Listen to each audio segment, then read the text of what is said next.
बनी इसराइल से पढ़ चुका था, उन्हें मालूम था कौम कितनी सरकश हुआ करती है। यही मूसा जब इन्होंने कहा कि फला जगह जिहाद करना है तो इनकी कौम बोली, ऐ मूसा तुम लड़ो और तुम्हारा रब लड़े जाकर के, हम बैठ करके यहाँ पर तमाशा देख रहे हैं। हजरत मूसा बनी इसराइल को पहचानते थे, नस्ले आदम से वाकिफ थे। आपने कहा कि ऐ मोहम्मद तुम्हारी उम्मत 50 वक्त की नमाज अदा नहीं कर पाएगी, लिहाजा जाओ और इस नमाज के अंदर तखफीफ करा करके लाओ, इस नमाज को हल्का करवा करके लाओ। मेरे आका वहां से आते हैं, फिर बारगाह रबूबियत में अर्ज करते हैं, मौला इस पे कुछ हल्का कर दिया जाए। यहाँ तक कि 5 नमाजों का दुआए तखफीफ कर दी जाती है। इसके बाद फिर हजरत मूसा से मुलाकात होती है, फिर आप यही कहते हैं आप जाइए और इसमें कम कराइए। यहाँ तक कि 9 बार आपका आना हुआ और 45 वक्त की नमाजें माफ हुई। इसके बाद फिर हजरत मूसा कहने लगे और जाओ और कम करा करके आओ, आपकी उम्मत 5 वक्त की भी नमाज अदा नहीं कर पाएगी। हजरत गिरामी मेरे आका ने इरशाद फरमाया कि अब मैं बारगाह रबूबियत में जाते हुए शर्म महसूस करता हूँ, इसलिए कि अब इससे और ज्यादा क्या कम करवाए जा करके। अल्लाह तबारक व तआला ने इरशाद फरमाया कि मैंने अपना हुक्म पूरा कर दिया है इस तरीके से कि तुम्हारी उम्मत 5 वक्त की नमाज पढ़ेगी, लेकिन मेरी रहमत इतनी कुशादा है कि 5 वक्त में उनको 50 वक्त का सवाब। बेशक सुभान अल्लाह, सुभान अल्लाह, सुभान अल्लाह। अल्लाह के अहकाम में तब्दीलियां नहीं होती।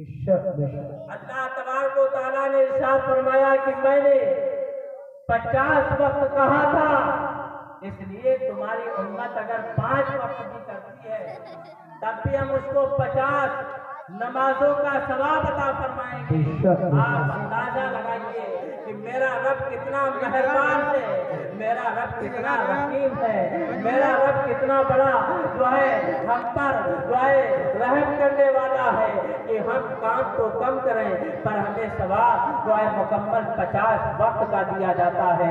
बरादरान मिल्लत इस्लामिया मेरे आका करीम अलैहिस्सलातु वस्सलाम जब मेराज से वापस आते हैं और इसके बाद सुबह में ये आपको 11वें साल में यानी ऐलान नबूवत के 11वें साल आपको मेराज अता फरमाई गई थी। आपने सुबह में लोगों से इजहार फरमाया कि सुबह रात मुझे जो है मेराज अता फरमाई गई है, मैंने रब का भी दीदार किया है, मैंने मस्जिद अक्सा को भी देखा है। लोग कहने लगे वाह अब तो तुम्हारे झूठ की कोई हद ही नहीं रही, अभी तक तो तुम दुनिया भर की खबरें देते थे, लेकिन आज तो तुमने ये दावा भी कर दिया है कि हम अपने रब को रातों रात देख करके आ गए। बेशक सुभान अल्लाह, सुभान कि अब तो तुम्हारे आज के दौर के हिसाब से यानी तुम्हारे फेंकने की हद हो गई। हज़रत सिद्दीक़ अकबर रज़ियल्लाहु ताला अन्हु से लोग भागते हुए आए, कुफार आए और कहने लगे ऐ अबू बकर क्या तुमने अपने साथी मोहम्मद की बात सुनी है? हज़रत सैयदना सिद्दीक़ अकबर कहते हैं वो कौन सी बात है? वो कहते हैं कि वो तो अब कह रहे हैं कि रातों रात हम फिलिस्तीन यानी मस्जिद अक्सा भी गए और वहां से 7वां आसमान की भी सैर किया, अर्शो कुर्सी को भी देखा, जन्नतो जहन्नम को भी देखा, यहाँ तक कि हमने खुद अल्लाह तबारक व तआला का दीदार किया है। हज़रत सिद्दीक़ अकबर कहने लगे ऐ लोगों अगर तुम्हें झूठ मालूम लग रहा है तो तुम झूठ मानते रहो, लेकिन अगर मेरे सरकार ने कहा है तो अबू बकर उसकी तस्दीक करता है। आमन्ना व सद्दक़ना, हम उन पर ईमान लाए हैं और हम उनकी तस्दीक करते हैं। जब मेरे आका को इत्तला मिली कि कुफ्फारे कुरैश आपके पास गए थे और आपको दुआएं तंज कर रहे थे, उस आलम में भी सिद्दीक़ अकबर ने अपने नबी की तस्दीक किया। मेरे नबी ने इरशाद फरमाया, आज से उसका लक़ब दुआए सिद्दीक़ हो जाएगा। उसी दिन से हज़रत अबू बकर सिद्दीक़ आज़म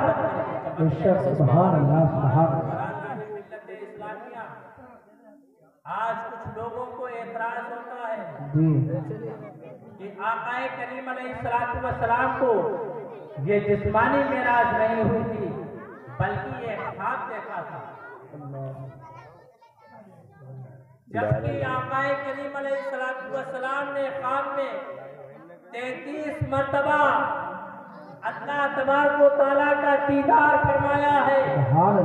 और ये रात उन 33 से हट करके जिस्मो जिस्मानियत के साथ हालत बेदारी में आपने उसका दीदार फरमाया। तो हजरात गोली ट्रैगर कत्ते गंदा भी दिया पता ही नहीं, ट्रैगर कत्ते गंदा बाज गए पता ही नहीं। मैं उनसे कहना चाहता हूँ कि एक वक्त था कि हजरत मौलाना हिदायतुल्लाह साहब रामपुरी ने उनके यहाँ कई और इले बना काट काट छोटे बना, ज्यादा बड़ी ना 8-10 मिनट मिलाद का जिक्र करवाया करते थे। आज हम मिलाद करवाते हैं, हमारा तरीका ये होता है कि हम बच्चों को भेज देते हैं या अपने आप आते हैं तो बड़ी दूर बैठ जाया करते हैं, एक कोई दीवार की टेप में बैठ जाया करते हैं, कहीं अच्छी जगह पर बैठने के लिए आलिम के सामने बिलमुसाफा नहीं बैठना चाहते हैं, साइडों पकड़ लिया करते हैं। लेकिन मौलाना हिदायतुल्लाह रामपुरी की आदत करीमा ये थी कि वो बयान करने वाले के सामने 10 रास्ता खड़े रहते थे। तकरीर कर रहे हैं, हम खिताब कर रहे हैं और आप चल ले होगा ये जहाँ पर बैठा है वहीं पर खड़े होकर के वो पूरा उस आलिम का खिताब सुना करते थे। और आप खुद भी बहुत बड़े आलिम थे, बहुत बड़े जो है आप ऐसे आलिम थे कि आज हिंदुस्तान के अंदर जितने भी उलमा पाए जाते हैं वो सब हिदायतुल्लाह रामपुरी ही की जो है शागिर्दों के शागिर्द, उनके जो है पर शागिर्द की सूरत में मौजूद है। आपका तरीका था कि आप खड़े होकर के मिलाद सुना करते थे।